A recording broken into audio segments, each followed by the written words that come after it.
অবস্থা, কেমন আছেন আপনি? আলহামদুলিল্লাহ ভালো আছি। ভালো আছেন না? তো আপনার নামটা কি জানি? মোহাম্মদ মুকারিম মিয়া। মুকারিম ভাই। তো ভুট্টা আপনি কতটুকু ক্ষেতে করলেন? আপনার করছি 5 কাঠা ক্ষেতের মতো করছি। 5 কাঠা ক্ষেতে করছেন না? এখনো ফল আসেনি। তো আপনাকে আরো কি ভুট্টা করছিলেন কোন সময়? আর কোনো বেলা করছি না, এবার আরো বাড়ায় করলাম বলে সারের অভাবে ক্ষেত করতেছি না। ও, সারের অভাবে ক্ষেত করতেছেন না? আচ্ছা আচ্ছা আচ্ছা, সরকার সার দিবে।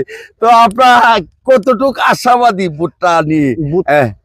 ভুট্টা আরো বেশি করার নেওয়া আছে, চিন্তা ভাবনা আরো বেশি আছে। ভবিষ্যতে এবার ফলনটা দেখে সামনের বছর আরো বাড়ানোর সম্ভাবনা আছে। ফসিল যেটাকে বলে আমাদের যে টমেটো রয়েছে, শসা রয়েছে ইত্যাদি, এইসব ফসল কি আপনি করেন? মরিচ না, এইসব করার সম্ভব না। আমরা এই ধানের ফসল বেশি, এই জায়গাটা জের অঞ্চল বেশি, মানে এই অঞ্চলে এই ফসল করা যায় না, মানে করা যায় না। তো এই যেখানে দাঁড়িয়ে আছেন, এখানে বর্ষাকালে পানি কতটুকু হয়? পানি আপনার আতুরার থেকে বেশি হয়ে যায়, প্রায় 10-12 ফিট নাকি?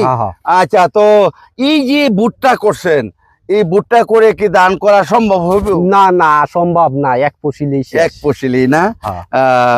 তো ধন্যবাদ আপনাকে। তো আপনি বলছিলেন যে সারের কারণে আমরা করতে পারলেন না।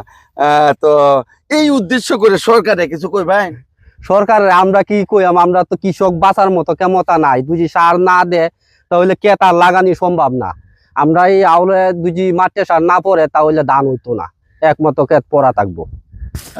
সারের কথা, তো একজন কৃষক মানুষ, তো এই উদ্দেশ্যে কিছু বলেন। সার তো মনে হয় অনেক মানুষ সার পাইছে না, অনেক গৃহ সারের কারণে জমি করতেছে না, অনেক মানুষ সারও নাই, জমিও করতে পারে না।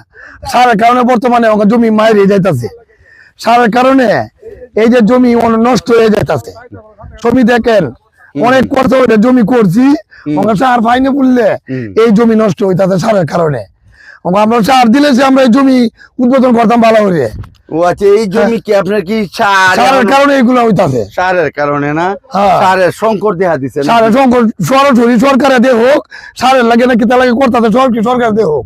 আমরা সারের কারণে এই জমি নষ্ট হইতাছে। সার দিতে পারলে সে জমি ভালো হইতো। এর কারণে নাকি জমি নষ্ট হয়ে যাচ্ছে, এই বিষয়ে কিছু বলেন। আসলে কি সারের কারণে নষ্ট হচ্ছে? সার মানে এটা ভুট্টা করার সময় সব একবারে লাল সার, ডিপ সার সব একবারে দেয়া করন লাগে। আচ্ছা আচ্ছা, কিন্তু এবার দিতে পারেন না? এবার দিতেছে না, শেষে দিব। সার পাইছেন দেখি জমি লাগাই সবাই সার পাইছে না, মাটি শুকায় থাকা ভুট্টা মেঘে থাকা। আচ্ছা আচ্ছা, ওই সারের জমি নষ্ট হয়ে থাকে। এখন কি সার দেওয়া যাবে না?